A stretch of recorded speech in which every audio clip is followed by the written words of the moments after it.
एक गांव के अंदर माता पिता रहा करते थे और उनका एक बेटा था जिसकी उम्र थी 15 साल।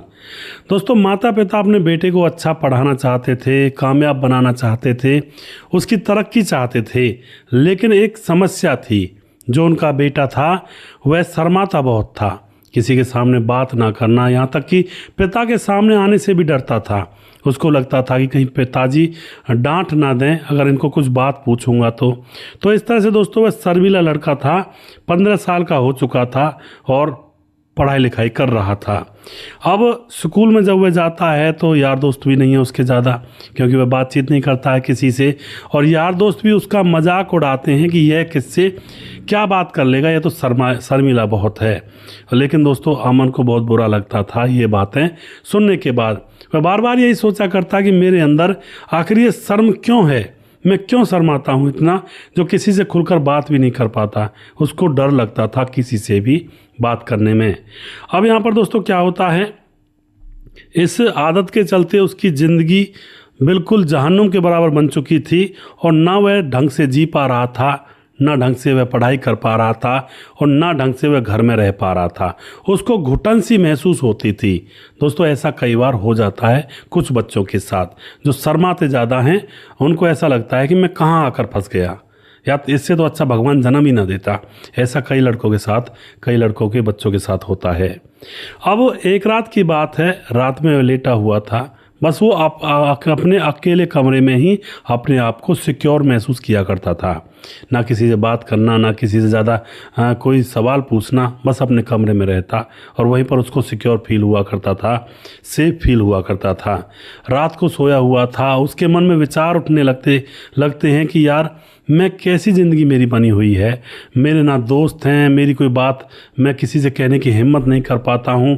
फिर अगले को मेरे बारे में पता कैसे लगेगा कि यह लड़का कैसा है, कैसे इसके मन में विचार हैं, क्या सोचता है, क्या इसकी बातें हैं, और मैं कह नहीं पाता। कैसे ज़िंदगी कटेगी, आंखों में आंसू आ जाते हैं, और सोचता है कि सुबह मंदिर में जाऊंगा और भगवान से पूछूंगा कि आखिर मैंने क्या गुनाह किया था जो मेरे अंदर इतनी झिझक पैदा कर दी, इतनी शर्म पैदा कर दी। अब तो दोस्तों सुबह होती है, सुबह वह भगवान के मंदिर में जाकर भगवान के सामने रोने लगता है। तभी वहाँ से पुजारी जब गुजरते हैं तो देखते हैं चुपचाप उसको कि लड़का रो रहा है, 15 साल का बच्चा है। तो उसके कंधे पर हाथ रख देते हैं पुजारी। कंधे पर हाथ रख करके कहते हैं, बेटा क्या बात है, क्यों रो रहे हो। अब यह लड़का शर्म के मारे वहाँ से जाने लगता है।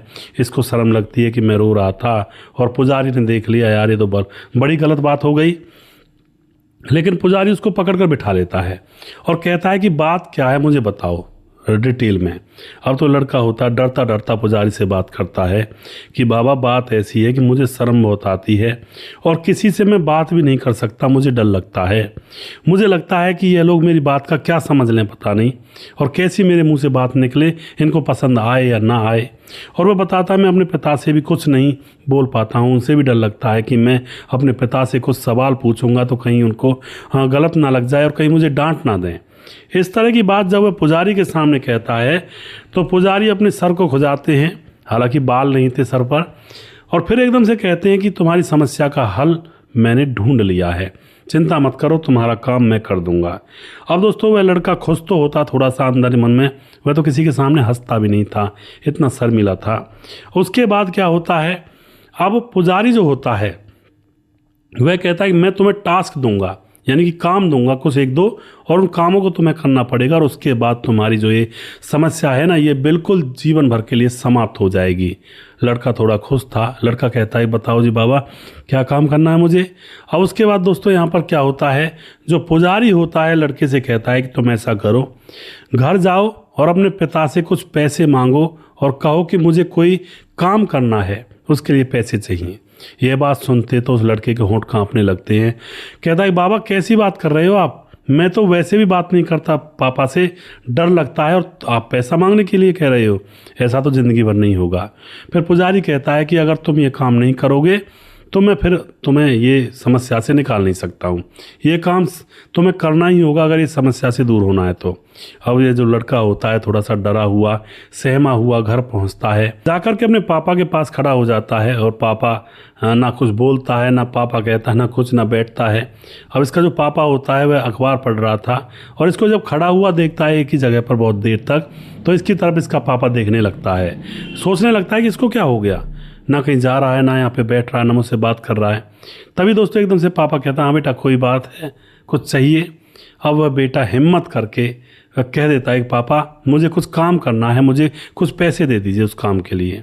अब तो यह बात सुन करके पिता बहुत खुश होता है मन ही मन, क्योंकि वह भी बहुत परेशान थे दोनों माँ बाप।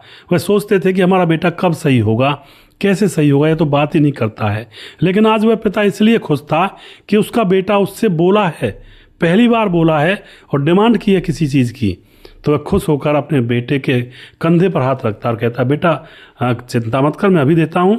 और अलमारी में से निकाल करके 20,000 रुपये उसके हाथ पर रख देता है और पूछता है पिता कि और चाहिए? बेटा कहता नहीं पापा मुझे और नहीं चाहिए। और फिर पिता कहता है कि और अगर चाहिए काम को करने के लिए तो मुझसे मांग लेना, शर्माना मत। अब बेटा उन पैसों को जेब में रख लेता है और मन ही मन सोचता है कि यार बापू तो बहुत प्यार करते हैं, मैं तो बस ऐसे ही मन में ख्याल बनाए बैठा था कि मुझे डांट देंगे, फटकार देंगे। अब दूसरे दिन क्या होता है दोस्तों, पुजारी के पास जाता है, पैसे दिखाता है, ये लो बाबा पैसे मिल गए। अब जो पुजारी होता है वह उससे कहता है कि अब मेरा दूसरा काम तुम्हें करना होगा। लड़का कहता है कि दूसरा काम कौन सा है बाबा बताइए। पुजारी कहता है कि अब इन पैसों को अपने पिता को जाकर दे दो वापस, कि जो मैं काम करना चाहता था वो काम मैं अब नहीं कर रहा, वो काम मैं कुछ दिन के बाद करूंगा और तब मैं आपसे पैसे ले लूँगा। यह बात सुनने के बाद तो लड़के की हालत ढीली हो जाती है। कहता है पुजारी बाबा अगर मैं अपने पिता के पास दोबारा पैसे लेकर गया इनको देने के लिए तो मेरा बाबा डांटेगा, कहेगा कि बस इसीलिए लिए थे ये, कोई काम धंधा करना ही नहीं था तो क्यों लिए थे ये, इस तरह से डांटेगा। लेकिन पुजारी कहता नहीं नहीं, तुम्हें इसी तरह से वापस लौटाने होंगे जैसे जैसे मैंने तुमसे बोला है। अब तो बेटा हिम्मत करके घर जाता है और अपने पापा के हाथ में पैसे रख देता है कि पापा ये पैसे अभी आप रख लो, जो काम मैं कर रहा था वो मैं अभी नहीं करूँगा, वो मैं कुछ दिन के बाद करूँगा, तब मैं पैसे ले लूँगा, तब मुझको आप पैसे दे देना। अब इस बात को सुनने के बाद पिता समझ जाता है कि बेटा बहुत ही होशियार है, किसी काम को करने से पहले उसको जांचेगा परखेगा और कहता अपने बेटे से अच्छा तो तू पहले काम को जांच परख के तब जाकर उसको करेगा, बहुत बढ़िया बेटा, शाबाश, ऐसे ही जीवन में किया करते हैं। अब तो यहाँ से उसको बहुत खुशी मिलती है, यार ये तो मैं समझ रहा था मुझे डांट लगेगी लेकिन पिताजी तो बहुत ही शाबाशी दे रहे हैं। अब उसके मन में कॉन्फिडेंस आने लगता है कि जो पुजारी बाबा हैं वो सही कहते हैं। उसके बाद फिर से 2 दिन के बाद पुजारी बाबा के पास जाता है, वहाँ जाकर कहता है बाबा वो काम तो हो गया और बहुत खुशी मिली और आप तो सही कह रहे थे। क्योंकि दोस्तों यहाँ पर अब उसका कॉन्फिडेंस लेवल है ना वो बढ़ रहा था धीरे धीरे और यही पुजारी बाबा चाहते थे। अब उसके बाद पुजारी बाबा कहते हैं कि अब तो मैं एक काम और दूंगा, मैं बैठो मेरी मोटरसाइकिल पर। उसको मोटरसाइकिल पर बिठाता है पुजारी बाबा और उसको मंडी में ले जाता है, सब्जी मंडी में। वहाँ जाने के बाद उसके हाथ पर पैसे रखता है कि जाओ ये जो टमाटर बेचने वाला है ना, जा कर के इससे टमाटर का रेट पूछो। अब लड़के ने आज तक टमाटर का रेट तो क्या बात, दूसरे बाहर के किसी आदमी से बात भी नहीं की थी। अब जो पुजारी होता है वह कहता है कि जाओ जल्दी पूछो इससे रेट। अब वह डरता हुआ जाता है क्योंकि वह तो अनजान आदमी था, मंडी में बैठा हुआ था, टमाटर बेच रहा था। डरता डरता उसके पास बैठता है, वह चुपके से आवाज़ निकालता है टमाटर कितने रुपए किलो हैं। अब उस लड़के को सुनता नहीं है, जो दुकान वाला था जोर से कहता है बताओ बताओ क्या लेना है। अब ये फिर पुजारी की तरफ देखता है, डर रहा था। पुजारी इशारा कर देता है कि जोर से बोलो। अब एकदम से बोलता है टमाटर कितने रुपए किलो हैं। ऐसी आवाज़ पहली बार इसके मुंह से निकली थी किसी बाहर के व्यक्ति के सामने। अब तो जो टमाटर वाला होता है वह कहता है कि टमाटर भाई 20 रुपये किलो हैं, बताओ लेने हैं। उसके बाद वो वहाँ से उठकर कहता है मैं अभी आता हूँ और बाबा से कहता है बाबा 20 रुपये किलो हैं। अब उसके बाद बाबा कहता है ठीक है ये लो पैसे मैंने दे रखे हैं और इनको 15 रुपये के किलो के हिसाब से तुम खरीदो। अब लड़का फिर डरने लगता है कि बाबा मैं ऐसे कैसे खरीद सकता हूँ, उसके तो 20 रुपये किलो बताए उसने। बाबा कहता है कि नहीं तुम्हें करना होगा, तुम्हें बार्गेनिंग करनी होगी, मोल भाव करना होगा। अब तो लड़का फिर से डर रहा था, लेकिन बाबा कहता है कि अगर तुम नहीं करोगे तो मैं घर चला जाऊँगा, फिर मेरी जिम्मेवारी नहीं है। तो लड़का डरता डरता उस दुकानदार के पास जाता है और कहता है कि भाई टमाटर 15 रुपये किलो दे दो, 20 रुपये किलो मत दो। अब दुकानदार कहता है कि नहीं नहीं इतना हमें नहीं पड़ता है, 1-2 रुपये की तो कर सकते हैं लेकिन इतना नहीं। लेकिन बार बार उससे कहता है तो दुकानदार मना कर देता है। फिर वह लड़का बाबा की तरफ देखता है, बाबा इशारा करता है दूसरी दुकान पर जाओ। फिर वो दूसरी दुकान पर जाता है, वहाँ पर मोल भाव करता है। सारी मंडी में वह घुमा देता है उसका बाबा, उसको जो पुजारी बाबा है। कहीं भी कोई बात नहीं बनती है। कोई कहता है कि भाई 70 रुपये किलो लगा देंगे, कोई कहता है 18 रुपये किलो लगा देंगे, लेकिन 15 रुपये किलो हम नहीं लगा सकते, बहुत ज़्यादा सस्ता लगेगा। अब दोस्तों वह लड़का हर एक आदमी से बात करता, जितनी भी दुकानें थी सबसे बात करता है और वह खुल जाता है। अब उसको हिम्मत बन जाती है। अब तो जैसे ही पुजारी बाबा इशारा करता कि उस दुकान पर जाओ, वो दौड़ कर चला जाता और जाते तुरंत कह देता कि टमाटर कितने रुपए किलो लगाओगे। वह कहते 20 रुपये किलो। ये कहता नहीं 15 रुपये किलो लूँगा मैं। लेकिन कोई कह देता कि हम 16 दे देंगे, या कोई कह देता हम 17 दे देंगे, कोई 19 की कहता, लेकिन 15 रुपये किलो की अभी तक किसी ने कहा नहीं था। सारी मंडी में मोल भाव करने के बाद मंडी के लास्ट में ये दोनों पहुँच जाते हैं। और अब मंडी के लास्ट में पहुँचने के बाद बाबा जो पुजारी बाबा होता है फिर कहता है कि जाओ एक दुकान और रह गई। उस दुकान पर जाकर ये बार्गेनिंग करता है अच्छे से कि नहीं 18 तो उसने लगा लिया, तुम इससे कम लगाओ। वह कहता है कि नहीं 16 नहीं लगाऊँ, 16 नहीं लगाऊंगा, 15 नहीं लगाऊंगा, 16 लगा लूँगा। लेकिन लड़का कहता है कि नहीं नहीं आपको 15 लगाने पड़ेंगे अगर देने हैं तो। यहाँ पर जैसे ये बार्गेनिंग करता है तो यहाँ पर वह दुकानदार मान जाता है और 15 रुपये किलो टमाटर इसको दे देता है। अब तो दोस्तों ये जो पहली बार ज़िंदगी में टमाटर खरीदे गए थे, ये टमाटर ही नहीं थे, ये उसने अपनी ज़िंदगी खरीदी थी, अपना कॉन्फिडेंस बनाया था, कॉन्फिडेंस खरीदा था। अब लड़का जैसे टमाटर की पॉलीथीन को 1 किलो पॉलीथीन में टमाटर थे लेकर जब उठता है ना, तो उसका सीना थोड़ा सा फूल जाता है कि मैं तो आज मैंने बहुत बड़ी जंग जीत ली है। आकर के अपने बाबा को दे देता है, पुजारी बाबा को। और उसके बाद कहता है कि बताओ बाबा और क्या करना है। अब पुजारी उसकी तरफ मुस्कुरा जाता है और कहता है कि अब तो बस तू बेताब हो रहा है किसी से बात करने के लिए, बस यहीं तक मेरा सफ़र था और तुम अब जीवन में कामयाब हो गए हो, ये समझ लेना। वह पूछता है कैसे। वह बाबा कहता है कि देखो तुम्हारे पिता के सामने जबान नहीं खुलती थी तो उन्हें पैसे मांगे और दोबारा भी दे दिए, पिता ने खूब आशीर्वाद दिया। यहाँ पर तुम आज से पहले कभी मंडी में कोई चीज़ खरीदी है? वो कहता है नहीं खरीदी। तो यहाँ पर तुम सारी चीज़ें यहाँ पर तुम अब सारी चीज़ें खरीद सकते हो, तुम्हारे अंदर इतनी टैलेंट आ गया है। तो दोस्तों यहाँ पर लड़का समझ जाता है जो पुजारी बाबा कहना चाहते थे। और उसके बाद तो दोस्तों लड़का जब स्कूल में जाता है ना, पहले ही दिन बड़ा इंप्रेशन जमा देता है, क्लास के सारे बच्चों से बात करता है बड़ा हंस हंस करके।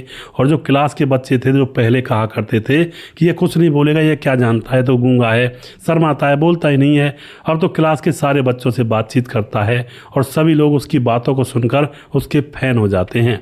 क्योंकि दोस्तों जो बोलता नहीं है ना, उसके अंदर सेंस तो बहुत होता है बातचीत करने का या किसी भी काम को करने का, लेकिन उसको निकाल नहीं पाता लोगों के सामने। लेकिन आज अपने सेंस को अपने दोस्तों के सामने निकाल रहा था, तो दोस्तों को वह बहुत पसंद आता है। और अब तो दोस्तों के साथ हंसता खेलता बोलता, और बहुत सारे दोस्त बन चुके थे और भी क्लासों के दोस्त उसके बन चुके थे।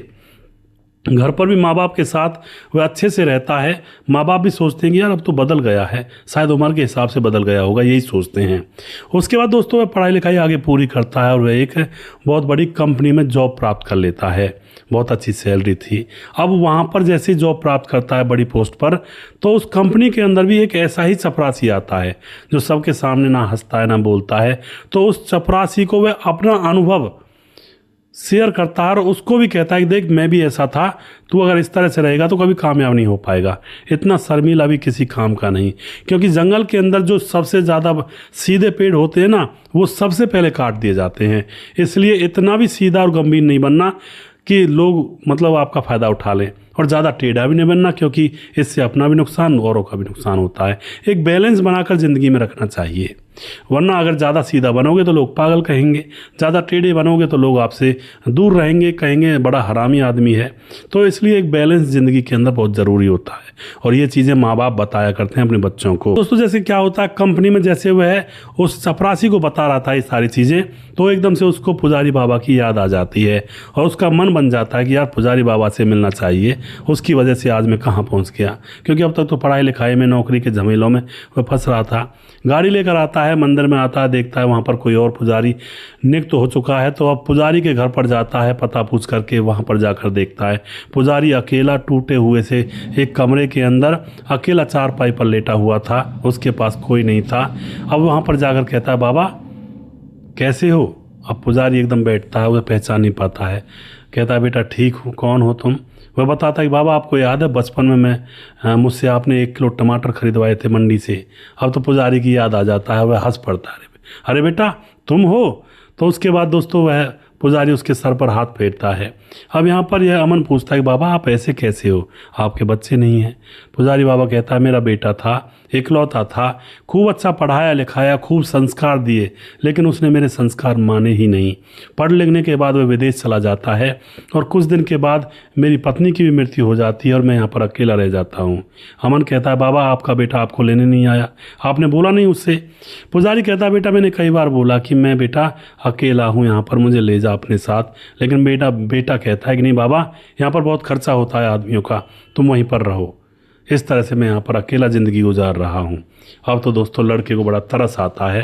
पुजारी बाबा से कहता है बाबा चलो मेरे घर रहोगे तुम। पुजारी बाबा मना करता है पहले तो, लेकिन लड़का जब जिद पड़ता है तो पुजारी को कार में बिठाता है और ले जाता है अपने घर, अपने माँ बाबा के पास।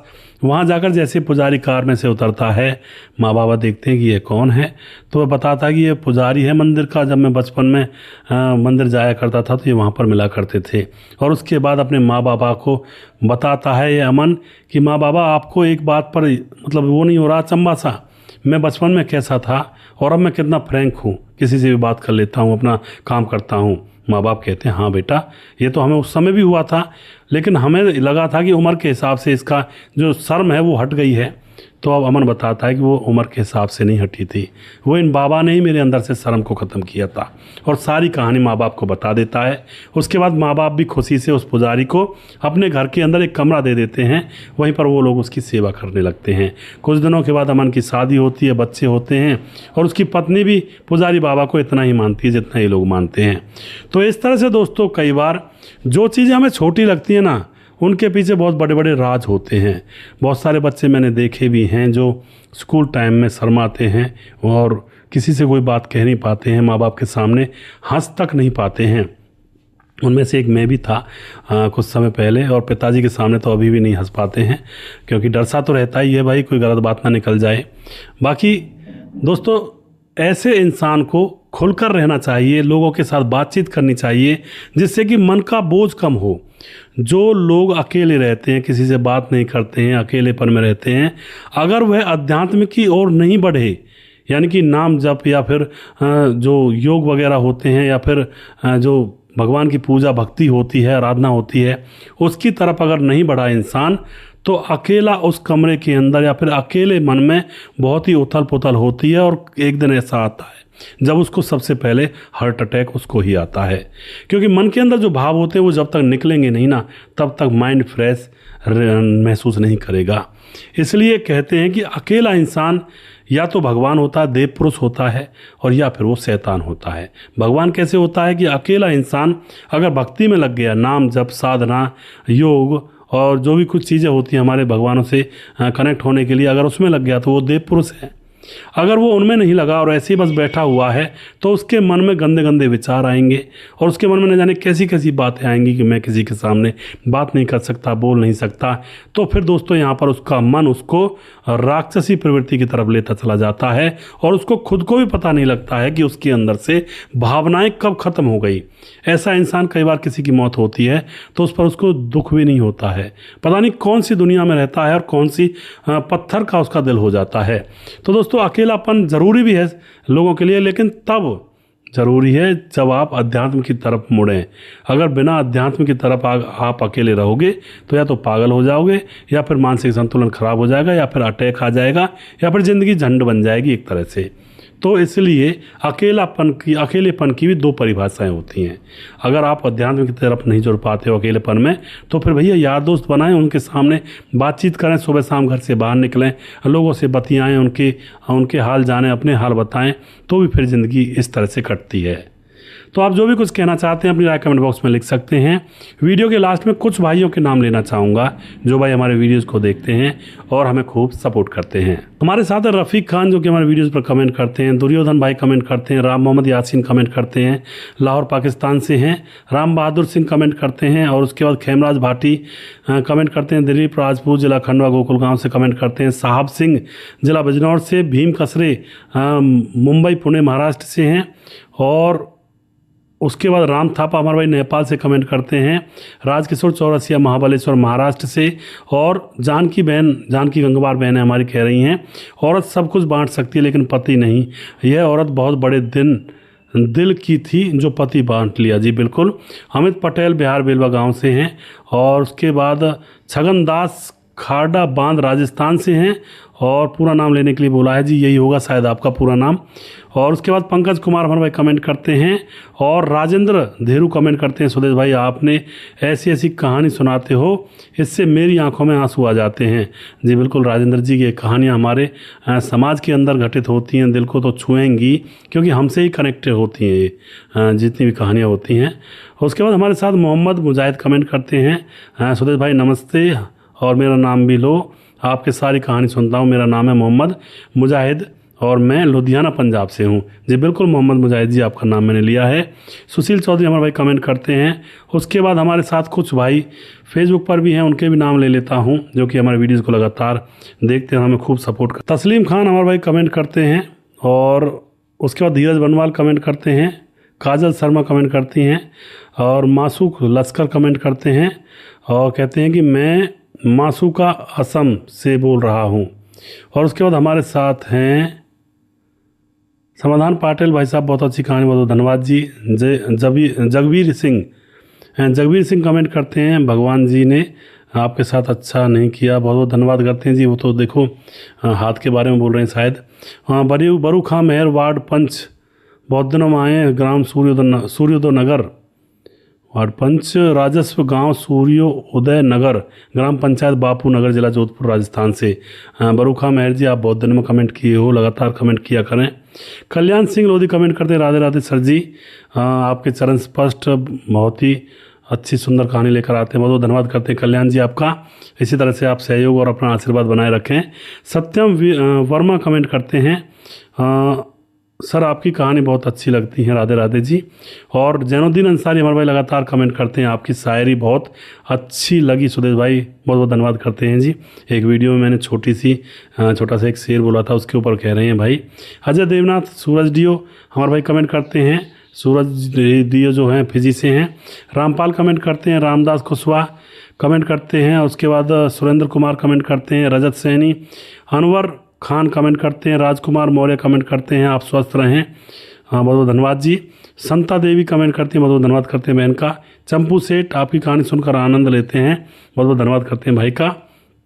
मुकेश कुमार यूपी तरासी से हैं, और सुरेश रौत कमेंट करते हैं, मोनू जैन कमेंट करते हैं, रविंद्र बडौरिया कमेंट करते हैं, बहुत बहुत धन्यवाद करते हैं सभी भाइयों का। जो भी भाई हमारे वीडियोज़ को देखते हैं और हमें सपोर्ट करते हैं, सभी भाई का दिल की गहराइयों से मैं धन्यवाद करता हूं, और आप इसी तरह से हमारे साथ बने रहें। अगला वीडियो बहुत जल्दी फिर से लेकर आऊँगा, तब तक आप खुश रहें, सावधान रहें। जय हिंद, जय भारत।